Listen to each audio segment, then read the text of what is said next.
أعوذ بالله من الشيطان اللعين الرجيم بسم الله الرحمن الرحيم الحمد لله رب العالمين الصلاة والسلام على أشرف الأنبياء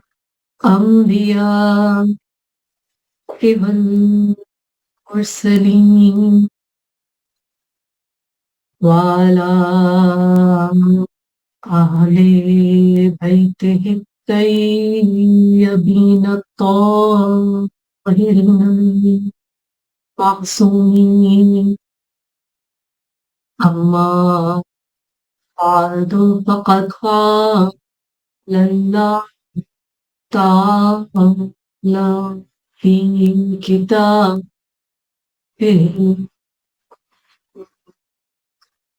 وهو أصدق الصادقين بسم الله الرحمن الرحيم إنا أعطيناك الكوثر فصل لربك وانحر إن شانئك هو الأبتر صدق اللہ العلی العظیم۔ عزیزان گرامی، مکتبہ حسینی کے در جو ہر ساتھ ہر لمحہ کھلے ہیں، لیکن دنیا کی نظر میں ظاہری رسومات کی صورت میں اس مکتبے کے در ایک مرتبہ پھر ہر خاص و عام کے لیے خود کو وا کیے ہوئے ہیں۔ عزیزان گرامی، ہمارے لیے یہ ذکر جس کے بارے میں اللہ تعالیٰ نے قرآن حکیم میں فرمایا اِنَّا نَحْنُ نَزَّلْنَا الذِّکْرَ وَإِنَّا لَهُ لَحَافِظُونَ، ہم ہی اس ذکر کو نازل کرنے والے ہیں اور ہم ہی اس کی حفاظت کا ذمہ اٹھائے ہوئے ہیں۔ اور پھر قرآن کریم میں بارہا اللہ تعالیٰ نے کہا یہ ذکر قائم رہے گا، مسلمانوں کی ایک جماعت ہمیشہ رہے گی جو جہاد کرتی رہے گی، اس ذکر کو قائم رکھے گی۔ مولائے کائنات مولا علی علیہ السلام نے فرمایا میں ہی وہ ذکر ہوں جس سے لوگ منحرف ہو گئے۔ اللہ تعالیٰ نے اپنے محبوب محمد مصطفیٰ صلی اللہ علیہ وآلہ وسلم کے بارے میں کہا فَرَفَعْنَا لَكَ ذِكْرَكَ، حبیب ہم نے آپ کے ذکر کو بلند کیا، رفعت دی، رفعنا بلند کیا آپ کا ذکر۔ عزیزان گرامی، جب ہم اس مبارک فرض کو انجام دیتے ہیں جو رسول اللہ صلی اللہ علیہ وآلہ وسلم کی اس حدیث اِنَّا لِقُتْلِ الْحُسَيْنِ حَرَارَةً فِي قُلُوبِ الْمُؤْمِنِينَ لَا تَبَرَّدْ أَبَدًا، کہ بے شک قتل حسین سے مومنوں کے دلوں میں ایسی حرارت، ایسی گرمی پیدا ہوگی جو تا قیامت ٹھنڈی نہیں ہوگی۔ جب ہم اس کی رسول اللہ صلی اللہ علیہ وآلہ وسلم کی زبان اطہر سے نکلے ہوئے ان کلمات کی تفسیر اپنے عمل کے ذریعے کرتے ہیں، وہ مومنین جن کے دل گداز ہو جاتے ہیں، جن کے دلوں میں حرارت اور غم پیدا ہوتا ہے قتل حسین علیہ السلام کا ذکر سن کے، وہ ذکر جو ذکر ولایت مولائے کائنات مولا علی علیہ السلام کی بقا کا ضامن ہے، وہ ذکر جو ذکر رسالت محمد مصطفیٰ صلی اللہ علیہ وآلہ وسلم کی تا قیامت سربلندی کا ضامن ہے، وہ ذکر جو اللہ تعالیٰ کے اس ذکر جس کی حفاظت کا اس نے ذمہ اٹھایا ہے، اس کی تا قیامت رفت و بلندی کا ضامن ہے۔ عزیزان گرامی، جب اس ذکر کی بات ہوتی ہے تو بہت ضروری ہے کہ اس کی روح کو سمجھا جائے۔ عزاداری حسین علیہ السلام سے وہ پہلا مرحلہ تو حل ہوا جس سے ہم مومن قرار پائے، وہ زبان اقدس جس کے بارے میں اللہ تعالیٰ نے قرآن میں کہا وَمَا يَنْتِقُ عَنِ الْهَوَىٰ إِنْ هُوَ إِلَّا وَحْيٌ يُوحَىٰ، بے شک ہی میرے نبی صلی اللہ علیہ وآلہ وسلم اپنی مرضی سے تو ایک حرف بھی نہیں کہتے، جو بھی کہتے ہیں بھیجی ہوئی وہی ہے۔ اگر محبوب خدا محمد مصطفیٰ ختمی مرتبت صلی اللہ علیہ وآلہ وسلم کی زبان اطہر سے یہ الفاظ نکلے کہ قتل حسین سے مومنوں کے دلوں میں ایسی حرارت، ایسی گرمی پیدا ہوگی جو تا قیامت ٹھنڈی نہیں ہوگی، تو عزیزان گرامی وہ پہلا مرحلہ ایمان کا تو طے ہو گیا الحمدللہ۔ پانچویں امام محمد باقر علیہ السلام، باقر العلوم جن کا لقب ہے، علیہ السلام فرماتے ہیں کہ جو ذکر حسین میں روئے یا رلائے، اس طرح کہ ایک آنسو بھی آنکھ میں مچھر کے پر کے برابر بھی آ جائے تو وہ نارے جہنم سے، آتش جہنم سے اس کی پناہ کا باعث بنے گا۔ ایک ایسا محل گھر اسے عطا کر دیا جائے گا جنت میں جس میں وہ رہے گا۔ اور پھر مولائے کائنات مولا علی علیہ السلام خطیب منبر سلونی کے وہ مبارک الفاظ آپ نے فرمایا، پانی بدن کو پاک کرتا ہے، آنسو نفس کو پاک کرتا ہے، اور عشق روح کو پاک کرتا ہے۔ عزیزان گرامی، روح کی عشق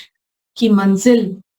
ذکر حسین علیہ السلام ہے، نفس کی پاکیزگی جو ان آنسوؤں سے ملتی ہے، جو غم نواسہ رسول امام علی مقام امام حسین علیہ السلام کی اس عظیم قربانی کی یاد میں آنکھوں سے جاری ہوتے ہیں، تو دل کی جو گدازی ہے، نرمی ہے، وہ تو حاصل ہو گئی۔ جس طرح جب زمین میں ہل چلایا جاتا ہے، پہلے اس کو نرم کیا جاتا ہے ہل چلا کے، پھر اس کے بعد اس میں بیج بویا جاتا ہے، تو پہلا مرحلہ حل ہو گیا۔ اب ہم نے سیکھنا کیا ہے اس ذکر سے، اور پہلے سمجھنا ہے کہ یہ ذکر ہے کیا۔ عزیزان کرام، سب سے پہلی بات کہ یہ 2.5 مہینے پر ہی کلو یومن عاشورا کلو کرب و بلا، ہر دن عاشور کا دن ہے اور ہر قرۂ ارض کربلا ہے۔ امام زین العابدین علیہ السلام نے فرمایا کہ کوفہ ایک جگہ کا نام نہیں ہے، بلکہ جہاں بھی ظلم ہو اور ظلم پہ لوگ خاموش ہوں وہ جگہ کوفہ ہے، وہ لوگ کوفی ہیں۔ عزیزان گرامی، امام جعفر صادق علیہ السلام فرماتے ہیں، ہمارے چھٹے امام، اللہم صلی علی محمد وآل محمد، کہ اگر ہمارے شیعہ ہو تو ہمارے لیے باعث فخر بنو، باعث ندامت نہ بنو۔ عزیزان گرامی، جب ہم نے بات کی کربلا کی، علماء نے کئی مرتبہ یہ نقطہ اٹھایا کہ کربلا اقتدار کی نہیں اقدار کی جنگ تھی، یعنی ویلیوز کی جنگ تھی، یعنی کرسی کی نہیں، پاور کی نہیں، اتھارٹی کی نہیں، اقدار کی جنگ، یعنی ویلیوز کی جنگ، صحیح اور غلط کی جنگ، حق اور باطل کی جنگ۔ عزیزان گرامی، ڈاکٹر علی شریعتی رحمۃ اللہ علیہ نے اپنی کتابوں میں یہ ذکر کیا، اور میں سمجھتی ہوں کہ ہمارے حالات امت مسلمہ پہ یہ بہت حد تک چیز اپلائی ہوتی ہے اور بہت واضح ہے۔ تو ڈاکٹر علی شریعتی اپنی کتابوں میں لکھتے ہیں کہ جب لوگ تڑپ تڑپ کے غم حسین میں روتے ہیں، جب لوگ اپنا مال اتنا خرچ کرتے ہیں ذکر کے لیے، مجالس کا اہتمام کرتے ہیں، تبرکات دیتے ہیں، مرد و خواتین اس طرح ماتم کرتے ہیں، روتے پیٹتے ہیں کہ جیسے کوئی اپنا ان سے بچھڑ گیا ہو، اور محبت محمد مصطفیٰ صلی اللہ علیہ وآلہ وسلم نے، رسول اللہ صلی اللہ علیہ وآلہ وسلم کے جگر گوشوں، آپ کے محبوب نواسے کی، ان کے اہل و عیال کی، اہل بیت علیہ السلام کی اس طرح سے عالم غربت میں شہادت، اور در بدر بی بی زینب عالیہ علیہ السلام، مولا کائنات مولا علی علیہ السلام، بطول زادیوں کا در در پھرائے جانا،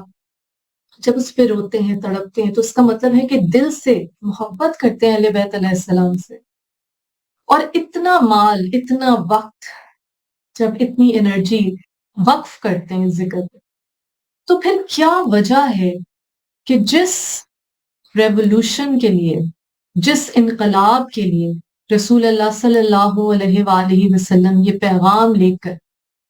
اس دنیا میں بھیجے، اور جب قرآن نے اعلان کیا وما ارسلناک الا رحمتا للعالمین، نہیں بھیجا ہے نبی صلی اللہ علیہ وآلہ وسلم آپ کو مگر عالمین کے لیے رحمت بنا کر،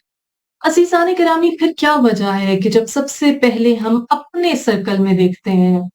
ان اصحاب کو، ان احباب کو، اپنے اس کلوز سرکل کو کہ جو عزاداری حسین علیہ السلام کا شرف حاصل کرتے ہیں، کیوں ہمیں وہ اقدار جو رسول اللہ صلی اللہ علیہ وآلہ وسلم دین اسلام کی صورت میں لے کر آئے وہ ہمیں ناپید نظر آتے؟ سب سے پہلی بات جب رسول اللہ صلی اللہ علیہ وآلہ وسلم نے توحید کا پیغام پہنچایا،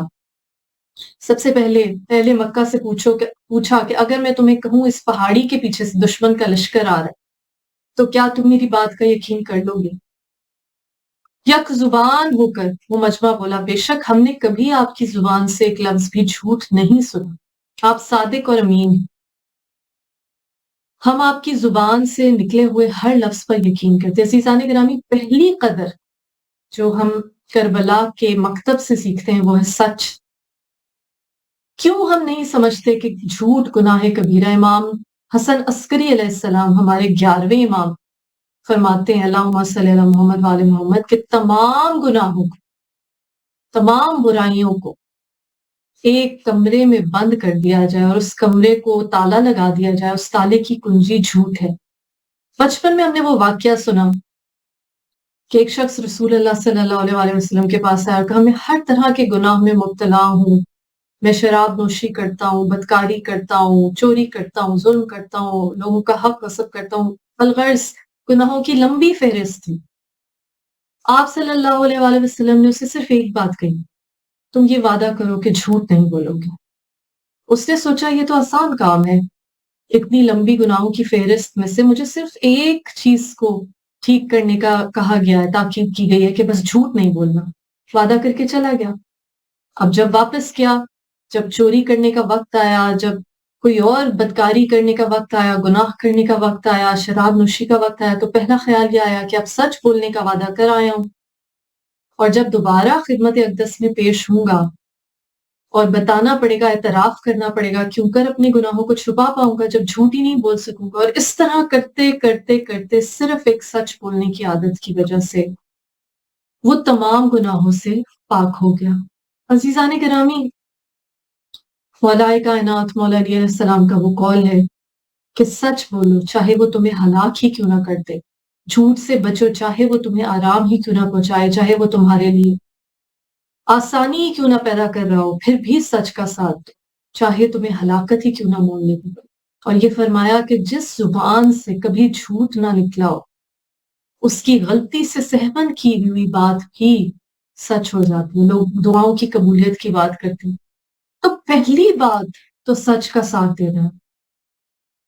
ظلم کے خلاف آواز اٹھانا۔ ہم میں سے کتنے ہیں جو مصلحتاً خاموش ہو جاتے ہیں؟ جب کہا گیا، امام زین العابدین علیہ السلام نے کہا کہ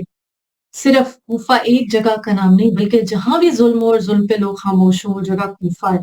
وہ لوگ کوفی ہیں۔ مولا کائنات مولا علیہ السلام نے فرمایا کہ جب ظلم دیکھو تو اپنے ہاتھ سے اسے روکو، ہاتھ سے نہیں روک سکتے زبان سے روکو، اور یہ زبان سے بھی نہیں روک سکتے دل میں برا جانو، اور یہ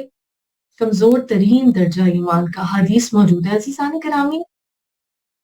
ہم میں سے کتنے ہیں کہ جو ظلم کے خلاف آواز اٹھانے کی جسارت کرتے ہیں؟ امام معصوم علیہ السلام کا یہ قول بھی موجود ہے کہ تم میں سے کوئی ظالم، جابر، فاسق حکمران کے دور میں اور اس کے ظلم پہ خاموش رہے، آواز نہ اٹھائے، تو اس کا بھی حشر وہی ہوگا، محشور وہ اسی حاکم کے ساتھ ہوگا۔ لیکن ہم میں سے کتنے ہیں جو ابن الوقت بن جاتے ہیں اپنے دنیاوی فائدے کے لیے، جان و مال اولاد کی حفاظت کے لیے ہم ظلم پہ خاموش ہو جاتے ہیں، بلکہ یہ تو بہت بڑی باتیں ہیں، حتیٰ کہ برا نہ بننے کے لیے لوگوں کے سامنے ایک رکھ رکھاؤ قائم رکھنے کے لیے بہت سے لوگ ہیں جو ظلم پہ خاموش ہو جاتے ہیں کہ ہمارے دشمن نہ بن جائیں۔ حالانکہ امام حسین علیہ السلام کے سفر کربلا سے پتہ چلتا ہے، اور یہ امام معصوم علیہ السلام کے اقوال میں موجود ہے کہ اگر تمہارا کوئی دشمن ہی نہیں ہے تو اس کا مطلب ہے کہ تم منافق ہو، یا اگر تم سب کو خوش کرنے کی کوشش کرتے ہو تو تم منافق ہو۔ کہا دوست کا دشمن کبھی تمہارا دوست نہیں ہو سکتا۔ لیکن ہم نے مصلحت کو، ہپوکریسی کو منافقت کی حد تک پہنچا دیا۔ عزیزان گرامی، اگر ہم روئیں، ماتم کریں غم حسین علیہ السلام، اور پھر ہم دنیاوی مصلحتوں کے لیے جھوٹ کو اپنا وتیرہ بنائے رکھیں، تو ہم نے کیا ان اقدار کو پس پش نہیں کر دیا، نظر انداز نہیں کر دیا کہ جو ہمیں کربلا کی درسگاہ سے سیکھنے کو ملتی ہیں؟ پھر دنیا کی محبت،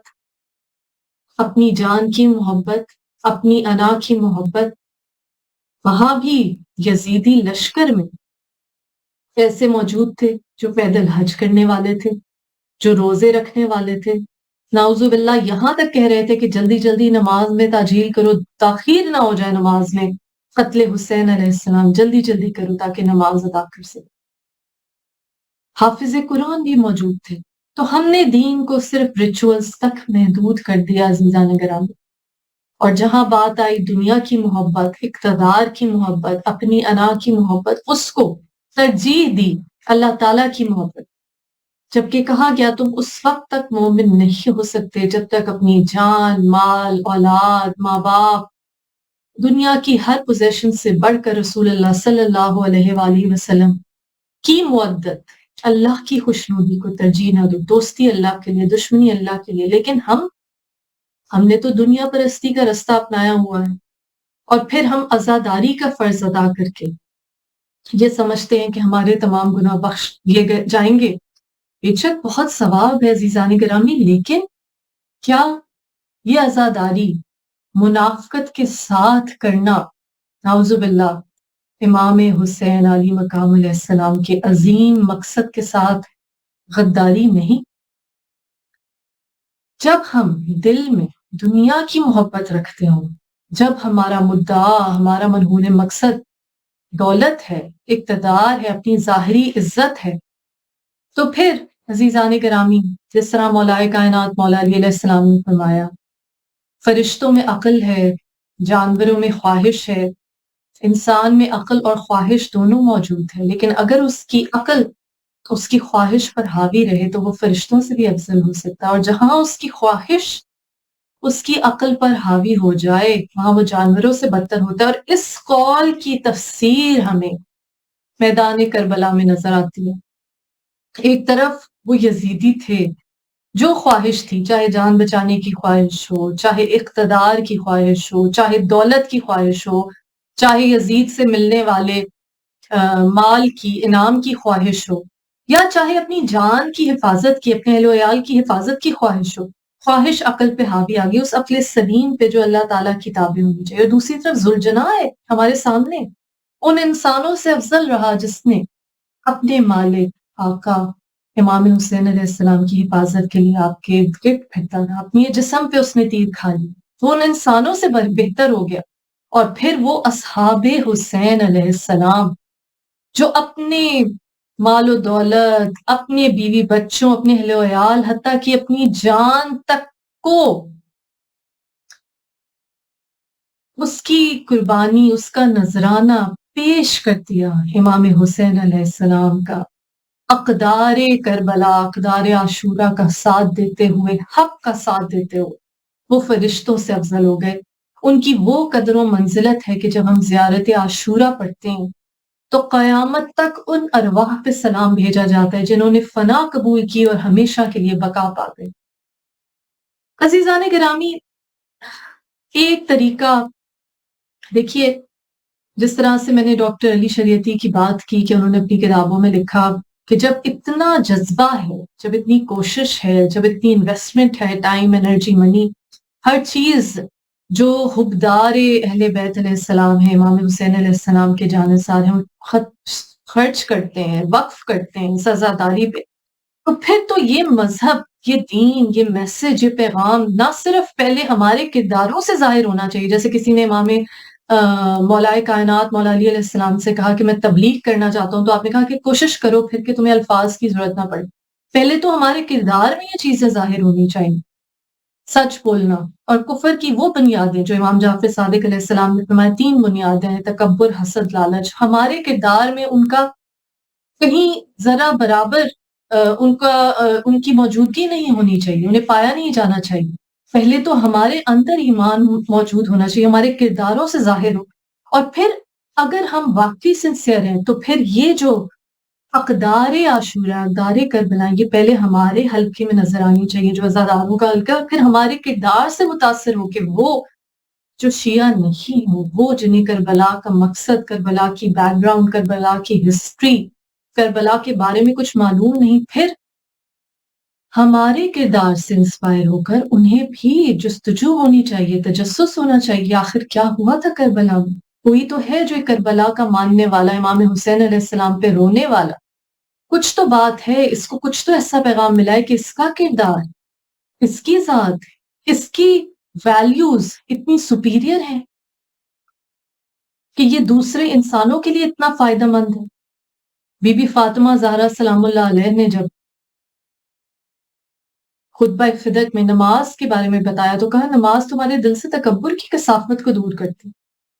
مولائے کائنات مولا علی علیہ السلام نے کہا ایسی عبادت جو تمہیں فخر اور تکبر میں مبتلا کر دے، اس سے بہتر وہ گناہ ہے جو تمہیں ندامت اور شرمندگی میں مبتلا کر. رسول اللہ صلی اللہ علیہ وسلم نے فرمایا کہ جس کے دل میں رائی کے دانے کے برابر تکبر ہوگا وہ جنت کی خوشبو بھی نہیں سونگھ سکے گا.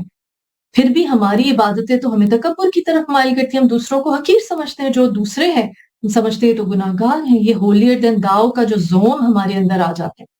کہ بس ہم ٹھیک ہیں کیونکہ ہم عبادات کرتے ہیں، اس کا مطلب ہے ہماری عبادات بھی اس روح سے خالی. اور جب ہمیں یہ اسپرٹ ہی معلوم نہیں ہے کہ ہم ماننے والے ان کے ہیں جو اپنے حصے کا افطار کا کھانا دروازے پہ آئے سائل کو دے دیتی ہیں، بی بی فاطمہ زہرا سلام اللہ علیہ اپنے بچوں کے حصے کے افطار کا کھانا،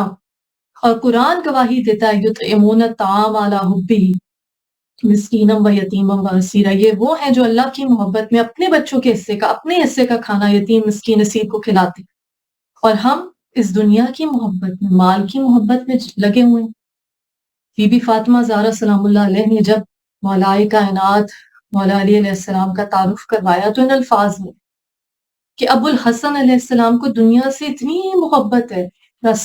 کہ کسی پیاسے کی پیاس بجھا دیں، کسی بھوکے کی بھوک مٹا دیں. امام حسین علیہ السلام فرماتے ہیں زندگی تمہارے ہاتھ سے نکلتی جا رہی ہے، جتنا ہو سکے کسی کی مدد کرتے جاؤ. اور ہماری زندگیاں سامان 100 برس کا ہے، پل کی خبر نہیں. بس یہ فکر ہے اپنے لیے جمع کر لیں، اپنے لیے آسائشیں اکٹھی کر لیں، اپنے لیے بہترین گھر، آسائشیں اپنی اولاد کے لیے ذخیرہ اندوزی کر لیں. یہ فکر نہیں ہے کہ ہمارا پڑوسی کس حال میں، مومن بھائی کس حال میں، ضرورت مند کس حال میں. ہم تو ان کے ماننے والے عزیزان گرامی کے مولائے کائنات مولا علی علیہ السلام جب اپنے غلام کمبر کے ساتھ بازار جاتے ہیں تو مہنگا کپڑا ان کو لے کے دیتے ہیں اور خود سستا، اور کہتے ہیں کہ تمہاری عمر میں یہ زیادہ موضوع ہے کیونکہ تم مجھ سے زیادہ جوان ہو، کم عمری. عزیزان گرامی، مولائے کائنات مولا علی علیہ السلام جب یہودی کے باغ میں مزدوری کرتے ہیں، یہودی کے باغ، کائنات کے شہنشاہ قسیم النار والجنہ، جنت اور دوزخ کے بانٹنے والے ید اللہ، اور یہودی کے باغ میں مزدوری کر کے بتاتے ہیں کہ حق حلال کی کمائی کیا ہوتی. امام موسیٰ کاظم علیہ السلام سے روایت ہے اللہم صلی علی محمد وآل محمد کہ اللہ تعالیٰ نے حضرت داؤد علیہ السلام اپنے نبی کو وحی کی کہ اے داؤد لوگوں سے کہہ دو کہ اپنے درمیان ایسے لوگوں کو اپنا رہنما، اپنا رہبر، اپنا ہادی نہ بنائیں جو دنیا کی رغبت رکھتے، کہ یہ تمہارے لوگوں کے لیے راہزن اور ڈاکو ہیں. کہیں نہ کہیں قصور اس مولوی کا ہے، کہیں نہ کہیں قصور اس ریلیجس لیڈر کا ہے کہ جس نے اتنا جذبہ عزاداری حسین علیہ السلام ہونے کے باوجود لوگوں کو یہ گائیڈ نہیں کیا کہ یہ جذبہ اصل میں کیا ہے، بجائے یہ بتانے کے کہ تم جو مرضی گناہ کر لو، جیسے مرضی زندگی گزارو، تمہارے گناہ بخش دیے جائیں گے صرف رونے سے، بجائے یہ بتانے کے کہ اس محبت کا اصل حق کیسے ادا کرنا ہے. ان اقدار عاشورہ کو اپنے کردار میں، اپنی ڈے ٹو ڈے لائف میں، اپنی روزمرہ زندگی میں کیسے انٹیگریٹ کرنا ہے کیونکہ وہ خود دنیا کی ہوس رکھتے ہیں، کیونکہ وہ خود نعوذ باللہ خون حسین علیہ السلام بیچ رہے ہیں، خود نعوذ باللہ دنیا کا مال ان کی اولین خواہش ہے، چاہت ہے، جس نے ان کے عقلوں پہ حاوی ہو کر انہیں جانوروں سے بدتر بنا دیا ہے۔ عزیزان گرامی، کیا اس روح عزاداری کو سمجھنا ہمارے فرائض میں سے پہلا فریضہ نہیں ہے؟ کیا اپنے نفس کا تزکیہ کرنا، اپنے آپ کو مسلسل بہتر کرنے کی کوشش کرنا ہماری جستجو نہیں ہونی چاہیے؟ نہ کہ ہر سال یہ سوچنا کہ پہلے سے زیادہ گرینڈ مجلس کرا دیں، پہلے سے زیادہ مہنگا تبرک بانٹ دیں، لوگوں کے سامنے ہماری واہ واہ ہو جائے، ہمارا شملہ اونچا ہو جائے۔ رسول اللہ صلی اللہ علیہ وآلہ وسلم نے فرمایا، بدبخت ہے وہ شخص جس کا اگلے آنے والا دن پچھلے دن سے بہتر نہ ہو۔ یعنی کانسٹنٹ سیلف امپروومنٹ ہے۔ ہم میں سے کتنے ہیں جو تزکیہ نفس کے اس سفر میں، اس جہاد میں، سب سے بڑا جہاد ہے، رسول اللہ صلی اللہ علیہ وسلم نے فرمایا جہاد بن نفس، کتنے ہیں جو اپنے نفس کا تزکیہ کرتے ہیں، اور کتنے ہیں جو سمجھتے ہیں ہاں جی ہم تو اس راہ پہ ہیں، ہم تو ایسے ہیں، بس ایسے ہی ہیں۔ کس منہ سے ہم خود کو عزادار حسینی علیہ السلام کہہ سکتے ہیں اگر ہم نے خود جھوٹ کا دامن پکڑا ہوا ہے؟ مصلحتاً ہم جھوٹ بولتے ہیں، عادتاً جھوٹ بولتے ہیں، جتنا مسلمان معاشروں میں جھوٹ ہے، اور پھر دیانت نہیں ہے۔ مولائے کائنات مولا علی علیہ السلام یہودی کے باغ میں مزدوری کرتے ہیں، کہا الکاسب حبیب اللہ، ہاتھ سے کام کرنے والا اللہ کا دوست ہے۔ مسلمان دنیا میں سب سے زیادہ جن میں تکبر ہے، اکڑ ہے، نہیں چاہتے کہ کوئی ایسا کام کر سکیں جو کہ ہاتھ سے کام کرنے والا ان کی شایان شان ہو۔ اور پھر مولا کے سامنے جب کوئی علمی سوال کرنے آتا ہے، خطیب منبر سلونی، باب مدینہ العلم، رسول اللہ صلی اللہ علیہ وسلم نے فرمایا میں علم کا شہر ہوں، علی اس کا دروازہ ہے۔ مولا کائنات مولا علی علیہ السلام نے کہا مجھ سے پوچھو جو مرضی پوچھو اس سے پہلے کہ تم مجھے کھو دو۔ کہا جتنا میرے پاس علم ہے کسی نے مجھ سے سوال نہیں کیا، جتنا میں سخی ہوں کسی نے مجھ سے مانگا نہیں۔ عزیزان گرامی، جب کوئی سوال کرنے آتا ہے، آپ یہودی کے باغ میں مزدوری فرما رہے ہیں، تو آپ نے کہا یہ میرا مزدوری کے عوض بکا ہوا وقت ہے، میں اس میں علمی مسائل کی تعلیم نہیں دے سکتا، پھر یہ جب میرا وقت ختم ہوگا اس کے بعد آنا۔ عزیزان گرامی،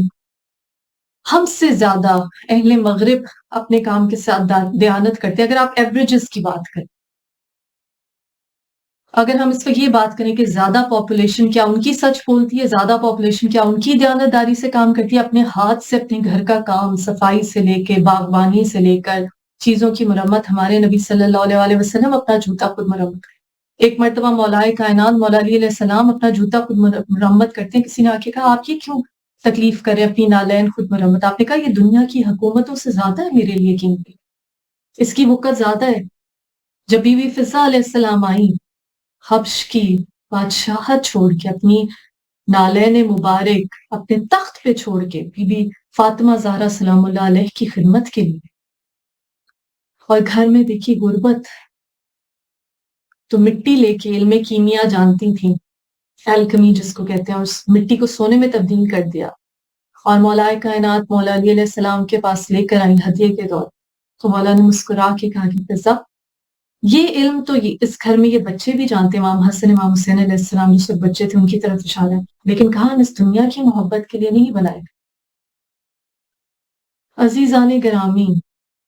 اس دنیا کی زندگی کو حقیر سمجھنا، جو نبی اکرم صلی اللہ علیہ وسلم نے فرمایا کہ دنیا اور آخرت کی زندگی کا موازنہ ایسا ہے جیسے قطرے کے سامنے سمندر۔ کیا ہمارا فوکس یہ دنیا ہے؟ ایک طرف ہے حق پرستی اور ایک طرف ہے دنیا پرستی یا خود پرستی۔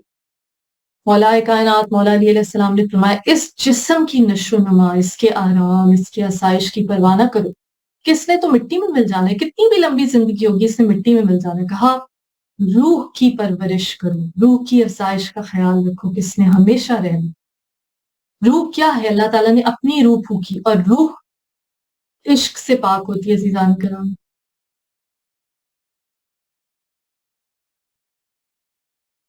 اس محرم میں جب ہم استقبال کرتے ہیں عزاداری حسین علیہ السلام کا، آئیے یہ عہد کریں کہ ہم اپنے اپنے کردار کا اپنی اپنی اقدار کا جائزہ کریں گے، احتساب کریں گے کہ آخر کہیں ہم میں یہ کفر کی بنیادیں جو چھٹے امام علیہ السلام نے فرمایا، امام جعفر صادق علیہ السلام نے، اللہم صلی اللہ محمد علیہ، تکبر، حسد، لالچ، کہیں جھوٹ ہمارا شیوا تو نہیں بن گیا ہو، کہیں ہم مصلحتاً جھوٹ تو نہیں بول لیتے؟ کیا ہم اس عزاداری کو دنیا کو دکھانے کے لیے یا صرف اور صرف اپنے گناہ بخشوانے کے لیے ایک تاجر کی عبادت کی طرح کریں، یا واقعی ہمیں عشق حسین علیہ السلام؟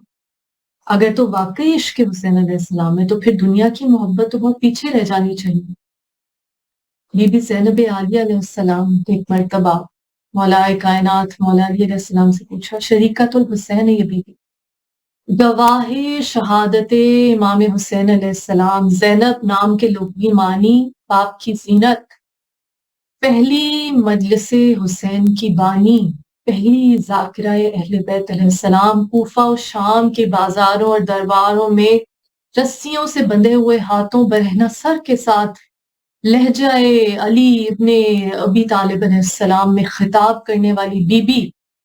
جنہوں نے یزید کے تخت پہ بیٹھے ہوئے بت کو خود رسیوں میں جکڑے ہونے کے باوجود پاش پاش کر دیے اپنے الفاظ عالم طفلی میں۔ اور ایک مرتبہ اپنے بابا جان مولا کائنات مولا علی علیہ السلام سے پوچھتی ہوں، بابا جان کیا آپ کو ہم سے محبت ہے اپنی اولاد سے؟ قالا نام اولادنا اکبرنا، کہا ہاں بیٹا میری اولاد میرے جگر کے ٹکڑے ہیں۔ اس پہ بیوی نے کہا کہ بابا جان محبت تو صرف اور صرف اس اللہ سے ہونی چاہیے، ایک دل میں دو محبتیں جمع نہیں ہو سکتی، اولاد کی طرف تو صرف نظر مہر نظر شفقت ہونی چاہیے۔ اور جب گنتی سکھا رہے تھے مولا بی بی کو، اول دوم احد دوم، تو بی بی نے کہا احد احد احد دوم تو ہو ہی نہیں سکتا۔ یہ توحید کی معرفت عزیزان گرامی، بی بی فاطمہ زہرا سلام اللہ علیہ نے خطبہ فتق میں فرمایا کہ اللہ تعالیٰ نے توحید کے شعور کو تمہارے قلب میں پیدا کیا، ہمیں اپنے قلب سے لا الہ الا اللہ کو سمجھنا ہے، وہ لا الہ الا اللہ جو خون حسین علیہ السلام سے تحریر ہوا کربلا کی گرم ریت پر۔ ہم نے جہاں امام کے غم میں رونا، اور بے شک بڑا ثواب ہے، کہا ایسے رو کہ جیسے ماں اپنی جوان بیٹی کی میت پہ روتی، اس طرح غم حسین میں چیخے مار مار کے رو۔ لیکن پھر اس روح عزاداری کو سمجھنا ہے، اپنے کردار میں پیدا کرنا، اس سے دغا نہیں کرنی، ہمیں منافقت نہیں کرنی کہ ہم ابھی مجلس سے رو کے اٹھے اور بعد میں ہم جھوٹ بول رہے ہیں، بعد میں ہم ظلم کا ساتھ دے رہے ہیں، بعد میں ہم مصلحتاً اور دنیا پرستی میں اور خود پرستی میں کوئی بھی غلط کام کر رہے ہیں۔ کیسے ہو سکتا ہے؟ Actions speak louder than words. کیسے ہو سکتا ہے کہ ہم زبان سے تو غم حسین علیہ السلام کو منائیں، روئیں، چیخیں، ماتم کریں، مجالس برپا کریں، لیکن ہمارے اعمال اس کے مخالف ہوں؟ یہ کیسے ہو سکتا ہے عزیزان گرامی کہ ہم دنیا کی محبت کو، اس دنیا کی حیات کو آخر اخروی حیات پہ ترجیح دے دیں، جبکہ بار بار کہا، جہاں بھی قرآن میں جنت اور دوزخ کا ذکر آیا، کہا ہم فیہا خالدون، ہمیشہ اس میں رہیں گے، وہ زندگی ہمیشہ رہنے والی ہے۔ عزیزان گرامی کیوں پھر ہم اس زندگی کے وقتی فائدے کو زندگی پہ ترجیح دے دیتے ہیں؟ کیوں ہم اس دنیا کی محبت، اس دنیا کی نعمتیں چھن جانے کے خوف کو زیادہ اہمیت دیتے ہیں اس ہمیشہ رہنے والی زندگی کی برکتوں اور نعمتوں کو؟ کیوں ہم نے جنت کا بھی جو تصور ہے وہ اتنا مٹیریلسٹک اور اتنا محدود بنا لیا، جبکہ حدیث مبارکہ ہے، اللہم صلی اللہ محمد وآل محمد، رسول اللہ صلی اللہ علیہ وسلم نے فرمایا ہے کہ جنت وہ ہوگی، جنت میں وہ کچھ نعمتیں ہوں گی کہ جو انسان کے تصور سے بھی بالاتر ہے۔ کیوں ہم نے اپنی عقل کو اپنی خواہشات کی رسی میں باندھ کر اتنا محدود کر دیا عزیزان گرامی کہ ہم جانوروں سے بدتر ہو جائیں؟ کھاتے پیتے افزائش نسل کرتے گھر بناتے تو جانور بھی ہیں۔ انسان کی عقل وہ عقل سلیم جو اسے یہ شعور دے کہ اقدار عاشورہ کیا ہیں، اقدار کربلا کیا ہیں۔ اور انشاءاللہ آنے والی نشستوں میں ہم اس پہ مزید گفتگو کریں گے۔ اس موقع پہ میں چاہتی ہوں کہ اپنے دیکھنے والوں کو اس کتاب سے متعارف کرواؤں، شہید انسانیت، جس کے مصنف علامہ سید علی نقی النقوی ہیں، اور میں اس موقع پہ ذکر کرنا چاہوں گی مرحومہ محترمہ مسز شاہد ذوالفقار، جنہیں ہم برطوی کے نام سے بھی یاد کرتے ہیں، جنہوں نے یہ کتاب مجھے تحفے میں دی، اور جن کی دعائیں اور جن کی حوصلہ افزائی اس ذکر حسین کے عظیم ترین اس کار خیر میں میرے ساتھ ساتھ ہیں۔ اللہ تعالیٰ ان کے درجات بلند کرے، ان کو جنت الفردوس میں اعلیٰ ترین مقام عطا فرمائے، اور تمام ان بزرگان کے لیے، ہمارے ان آباء و اجداد کے لیے جنہوں نے اہل بیت علیہ السلام کی محبت ہمیں وراثت میں دی۔ مولا کائنات مولا علی علیہ السلام نے فرمایا کہ تمہارا کام ہے اپنی اولاد کے دل میں اہل بیت علیہ السلام کی محبت کا بیج بو دو، اور اس کو تن آور درخت بنانا ہمارا کام ہے۔ عزیزان گرامی، کچھ اقتباس اس شہید انسانیت نامی کتاب سے میں آپ کی خدمت میں پیش کروں گی، اور آئندہ آنے والے پروگرامز میں کوشش ہوگی کہ تھوڑا سا پس منظر جو تاریخی بیک گراؤنڈ ہے کربلا کا، وہ آپ کے ساتھ شیئر کیا جائے۔ اور سب سے بڑی عزیزان گرامی دعا جو ہمارے لیے ہونی چاہیے، جو جستجو ہونی چاہیے، جو کاوش ہونی چاہیے، جہاں ہم کوشش کرتے ہیں کہ ہماری اولاد جو ہے وہ دنیاوی میدان میں زیادہ سے زیادہ کامیابیاں حاصل کرے، علم کے میدان میں ترقی حاصل کرے، ہر ماں باپ کی خواہش ہوتی ہے، پھر حصول معاش میں، روزگار میں، کاروبار میں، ملازمت میں بہترین عہدوں پہ فائز ہو۔ ہاں، یاد رکھیے، سب سے بڑی وراثت، سب سے بڑی دولت، سب سے بڑا خزانہ، سب سے بڑی نعمت جو پاس آن کر سکتے ہیں اپنے آنے والی جنریشنز میں، وہ محبت اہل بیت علیہ السلام، جس کے سامنے دنیا کی تمام تر بادشاہتیں، تمام تر دولت، تمام تر نعمتیں، تمام تر آسائشوں اور تمام تر دنیاوی اکمپلشمنٹس اور اچیومنٹس کی جو حیثیت ہے وہ کچھ بھی نہیں۔ اگر ہم نے اہل بیت علیہ السلام کی محبت اور ذکر حسین علیہ السلام کی نعمت اپنے آنے والی نسلوں میں منتقل نہ کی تو ہم بہت ہی بدقسمت ہوں گے، اور ہم اس دنیا کی تمام تر جو ہماری کوشش ہے، زندگی ہے، وہ ہمارے لیے رائے گا جائے گی۔ تو اس کتاب میں سے جس کا میں نے آپ سے تعارف کرایا، کچھ بیک گراؤنڈ کربلا کی میں آپ کے گوش گزار کروں گی، انشاءاللہ اگلے پروگرام میں ہم اس کو جاری و ساری رکھیں گے۔ مصنف لکھتے ہیں کہ دنیا جانتی ہے کہ امام حسین علیہ السلام اور آپ کے اقربا اور انصار نہ کسی قتل کے قصاص میں قتل کیے گئے، نہ کسی جرم کی پاداش میں، وہ صرف اور صرف اس بنا پر قتل کیے گئے کہ بیعت یزید نہیں کی۔ لیکن یہ کہ امام علیہ السلام نے بیعت یزید کیوں نہ کی، انکار بیعت کا سبب کیا تھا، وہ کیا چیز تھی کہ بیعت یزید کے مقابلے میں امام علیہ السلام کو اپنا بھرا گھر لٹانا، ہرا بھرا باغ کٹوا دینا مقدم نظر آیا؟ کیا امام علیہ السلام یہ توقع رکھتے تھے کہ اس عظیم قربانی کے بعد خلافت اپنے صحیح اصول پر واپس آ جائے گی، یزید اور یزیدیت کا خاتمہ ہو جائے گا، حق مانا جائے گا، باطل مٹ جائے گا،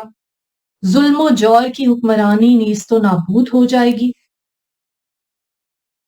امت مسلمہ حق سے وابستہ ہو جائے گی، باطل سے کنارہ کش ہو جائے گی، اور جو سوئی ہوئی دنیا ہے جہالت میں پھر سے ڈوب گئی رسول اللہ صلی اللہ علیہ وسلم کے ظاہری دنیا سے رحلت کے بعد، رخصت کے بعد، وہ کیا بیدار ہو جائے گی؟ کیا آل محمد صلی اللہ علیہ وسلم اور ان کے تابعین پر جو ظلم و ستم ہو رہا ہے کیا وہ ختم ہو جائے گا؟ کیا امام علی مقام علیہ السلام یہ سمجھتے تھے کہ میرے بعد میرا خاندان اپنے ماننے والوں کے ساتھ آرام اور عافیت کی زندگی بسر کرے گا، بدعتیں ختم ہو جائیں گی اور شریعت حق کا خیر مقدم کیا جائے گا؟ اگر ان باتوں میں سے کوئی بات ہو گئی ہوتی تو ہم یہ سمجھتے کہ امام علیہ السلام نے ان اغراض و مقاصد کو سامنے رکھ کر یزید کی بیعت نہ کی اور اس عظیم قربانی کو قبول کیا۔ زور شاعری، زور تقریر، چاہے کسی سے یہ نتائج بیان کروا دے اور نمائشی طور پہ اس شہادت کے نتیجے میں یہ سبز باغ دکھا دے، لیکن حقیقت تو یہ ہے کہ خلافت کا رنگ وہی رہا، وہی ظلم و جور رہا۔ آئمہ طاہرین علیہ السلام کی زندگیاں، قید و بند کی صعوبتیں، شہادتیں آپ کے سامنے، وہی باطل پسندی، حق سے دوری، وہی خاندان رسالت اور ان کے ماننے والوں اور ان کی مدت رکھنے والوں پر ظلم و تشدد کا سلسلہ ابھی تک جاری ہے۔ مسلمانوں کی دنیا میں کون سی برائی تھی جو مٹ گئی، کون سی بھلائی تھی جو لوٹ آئی؟ یزید کے بعد مروان اور مروان سے پس خلیفہ ہوتے رہے، کیا وہ یزید سے کچھ کم تھے؟ آئمہ اہل بیت علیہ السلام کی انتہائی خاموش اور صابرانہ زندگی کے باوجود ان پر کیا کیا ستم اور کیا کیا ظلم نہ ہوئے۔ سادات اور ان کے ساتھ متوسل لوگوں کو ڈھونڈ ڈھونڈ کر تہہ تیگ کیا جاتا رہا، زندانوں دیواروں میں چنوایا جاتا رہا، ان کے خون سے گارے بنائے گئے، حتیٰ کہ مرقد حسین علیہ السلام کو بے نشان کرنے کے لیے پانی چھوڑا گیا، بی بی فاطمہ زہرا سلام اللہ علیہ سریح مبارک کو شہید کیا گیا، جنت البقیع ہمارے سامنے، حل چلائے گئے روضہ حسین علیہ السلام پہ، روضہ حسینی میں کتنی مرتبہ آگ لگائی گئی، اس کو تباہ کیا گیا، بی بی زینب عالیہ علیہ السلام روضہ مبارک پہ جو حملے کیے گئے، مولائے کائنات مولا علی علیہ السلام پر، آپ کے نام پر کب تک ظلم و ستم ہوتا رہا، بے حرمتی و توہین ہوتی رہی؟ کیا دنیا کے ظلم و جور، قہر و استبداد کا رنگ کچھ بدل گیا؟ نہیں، دنیا جو کی تو رہی، بلکہ بد سے بدتر ہوتی رہی۔ پھر یہ کیسے کہا جائے گا کہ ان مقاصد کے لیے امام علیہ السلام نے بیعت کرنا نامنظور اور شہادت کو منظور کیا؟ انکار بیعت کا سبب تو کچھ اور ہی تھا۔ پھر اس موضوع پہ ہم آنے والی نشستوں میں ضرور گفتگو کریں گے۔ ایک اور بات چلتے چلتے کہتی چلوں کہ یہ بات بھی زباں زد خاص و عام ہے کہ امام علیہ السلام نے بیعت یزید سے اس لیے انکار کیا کہ وہ شراب خور تھا، زانی تھا، ظالم تھا، فاسق و فاجر تھا۔ یہ نظریہ دیکھنے میں تو خوشائند معلوم ہوتا ہے، اور جو بھی آتا ہے وہ اسی عمارت پہ اپنے خیالات کی، اسی بنیاد پہ اپنے خیالات کی عمارت بناتا چلا جاتا ہے، لیکن یہ نظریہ حقیقت نہیں ہے، یہ پوری حقیقت نہیں ہے، بلکہ ایک حقیقت سے کوسوں دور ہے۔ ابتدا میں کچھ سوچ سمجھ کر یہ پھیلایا گیا ہوگا، لیکن اب بغیر سوچے سمجھے، بغیر غور و فکر کیے ہر شخص اسی کو دہراتا جا رہا ہے۔ اس طریقے سے تو یہ تاثر وہاں پہنچانا تھا نا کہ یزید وہ پہلا دعوے دار خلافت تھا جو فاسق و فاجر تھا۔ یہ سچ نہیں، اس سے پہلے بھی فاسق و فاجر تھے جنہوں نے دنیاوی محبت میں اقتدار پہ قبضہ کیا، اور یہ امپریشن دینا کہ اس سے پہلے تو فضا ٹھیک تھی، صرف یہ یزید ہی ہے جس نے قبضہ کیا ہے اقتدار پہ ناحق، خلافت کو جس نے ٹھگا، یہ بات بھی ہم جانتے ہیں کہ غلط ہے۔ تو یہ بھی ایک نیریٹو بنایا گیا کہ صرف یزید ہی فاسق و فاجر تھا۔ اب ہمارے لیے دیکھنا ضروری ہے کہ جب مولائے کائنات مولا علی علیہ السلام کی ولایت کا رسول اللہ صلی اللہ علیہ وآلہ وسلم نے غدیر خم میں اعلان کر دیا، کہہ دیا من کنت مولا فہذا علی مولا، جس جس کا میں مولا اس کے علی مولا، تو جب اس خلافت کو نہیں مانا گیا، اس ولایت الہی کو نہیں مانا گیا، اللہ تعالیٰ کی طرف سے مقرر کیے گئے رہنما کو نہیں مانا گیا، جیسے بی بی فاطمہ زہرا سلام اللہ علیہ نے مدینہ کی عورتوں سے جو آپ کی عیادت کے لیے آئیں اور خطبہ فدق میں کہا کہ اگر تم مولائے کائنات مولا علی علیہ السلام کو اپنا رہبر رہنما مانتے جو اللہ کی طرف سے چنے گئے تھے، تو تم بغیر کسی تھکن کے، بغیر کسی تاخیر کے منزل مقصود پہ حوض کوثر تک خوشی خوشی پہنچ جاتے۔ خلافت کے ناکے کو تو پہلے ہی ارغمال بنا لیا عزیزان کرام۔ تو پھر یہ میسج دینا، یہ تاثر دینا کہ یزید ہی صرف ایسا تھا کہ جو حق پر نہیں تھا، اور اس سے پہلے شاید نعوذ باللہ حق پر تھے، اس سے تو یہ امپریشن ملتا ہے کہ اس سے پہلے تو فضا ٹھیک تھی۔ اور یہ امام حسین علیہ السلام اور آپ کے خاندان کی طرف سے بیعت سے انکار کا پہلا واقعہ ہے، یہ بھی سچ نہیں ہے۔ ایسا کہنے والوں سے اگر یہ پوچھا جائے کہ اچھا اگر یزید شراب خور، زانی، فاسق نہ ہوتا تو کیا امام علیہ السلام اس کی بیعت کر لیتے؟ بے خبر دنیا تو شاید یہ کہہ دے کہ ہاں کر لیتے، لیکن باخبر فوراً چونک کر بولے گا ہرگز نہیں۔ پھر اگر ہرگز نہیں تو انکار بیعت کا سبب یہ فسق و فجور کہاں رہا؟ یہ بات تو بالکل ختم ہو گئی۔ اور امام علیہ السلام کا انکار بیعت تو کسی اور سبب سے ہوا، اور اس موضوع پر انشاءاللہ ہم آنے والی نشستوں میں گفتگو کریں گے۔ یہاں یہ بات بھی لائق توجہ ہے کہ یزید کی مبینہ بد کرداری اس کے باپ کی زندگی ہی میں تھی یا بعد میں رونما ہوئی؟ یاد رکھیے کہ امام علیہ السلام نے معاویہ کی زندگی میں ہی خلافت یزید کی قرارداد سے انکار کیا تھا۔ اس کے بعد مدینہ میں معاویہ کی خبر وفات اور امام علیہ السلام سے بیعت یزید کی طلب، یہ دونوں چیزیں ایک ساتھ پہنچیں۔ لہٰذا امام علیہ السلام اور دوسروں کی نظر میں یزید کی وہی زندگی تھی جو اس کے باپ کے سامنے تھی۔ وہ جیسا بھی تھا اپنی باپ کی زندگی میں ہی تھا۔ پھر ایسے فاسق و فاجر کو خلافت کے لیے نامزد کرنا، اس کا الزام نامزد کرنے والے پر زیادہ آئے گا یا نامزد ہونے والے پر؟ یزید خود سے تو خلیفہ نہیں بنا تھا، اس کو تو خلیفہ بنایا گیا۔ اب فسق و فجور کے توازن میں کس کا پلہ بھاری رہتا ہے؟ عزیزان گرامی، آج کی نشست میں اتنا ہی۔ انشاءاللہ اگلی نشست میں ہم پس منظر کربلا اور کربلا کے تاریخی بیک گراؤنڈ پہ کچھ نظریں ثانی کریں گے، روشنی ڈالیں گے اور غور و فکر کریں گے، اور یہ دیکھیں گے کہ آخر وہ کون سے محرکات تھے، آخر وہ کون سی ایسی حقیقت تھی، کون سی تاریخ کے وہ پہلو ہیں جو ہمارے سے پوشیدہ رکھے گئے، اور ہمیں سمجھنا ہے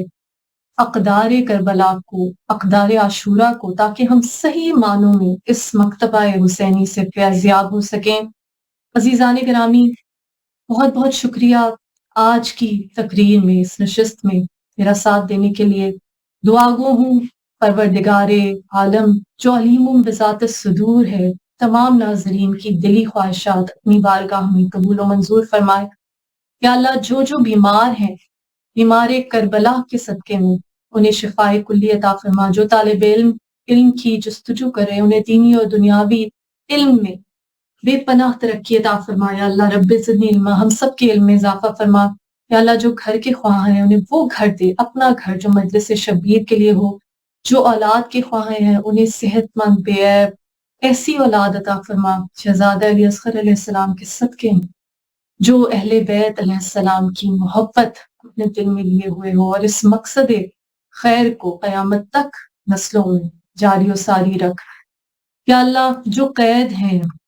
بی بی سکینہ علیہ السلام کی زندان کی قید کا واسطہ، بے گناہ قیدیوں کو جلد از جلد رہائی عطا فرما۔ یا اللہ، ہم سب کو توفیق دے، ہمارے کبیرہ اور صغیرہ گناہوں کو بخش دے، ہمیں توفیق دے کہ ہم اپنے کردار کو ایسا بنا سکیں کہ ہم عزاداری حسین علیہ السلام کی روح کو سمجھ پائیں اور اپنے کردار میں اس کو کسی طرح سے انٹیگریٹ کر سکیں، اپنے اعمال میں یہ ظاہر کر سکیں کہ ہم محب اہل بیت علیہ السلام ہیں۔ یا اللہ، ہمیں کوئی غم نہ دے سوائے غم حسین۔ شبیر کا غم بانٹ رہا ہے تو ادھر دے۔ ایک سورہ فاتحہ مسز شاہد ذوالفقار مرحومہ کا میں نے ذکر کیا، بطول صاحبہ، ان کے لیے، ہمارے تمام مرحومین کے لیے، دیکھنے والوں کے تمام مرحومین کے لیے ایک سورہ فاتحہ۔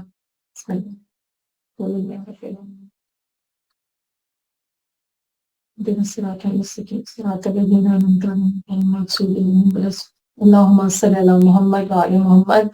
لعنت اللہ علی قوم الظالمین، اللہم صلی علی محمد وعلی محمد وعجل فرجہم۔